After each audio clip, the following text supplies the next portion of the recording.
কমিয়ে সবাইকে খাওয়াইছি, এমনি এটা ভালো আছে। তোরাই বুঝিস না, মহিলা এমনিতেও ভালো।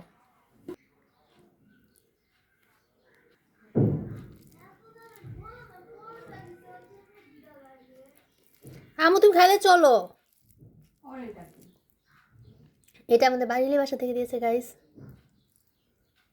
এত মজা হয়েছে। এটা হচ্ছে সালাদ। আমাদের বাইরে অনেক ভালো, দেখেন কতগুলো খিচুড়ি দিছে, একদম প্লেট ভর্তি করে, যাতে আমরা 4 জন খেতে পারি। ও এটা আবার একজন খেয়েও ফেলছে, এটা পরেরটা। দেখুন গোস দিছে কত বড়। এটা কি হাঁসের গোস নাকি? মনে হয় মা হাঁসের গোস দিছে।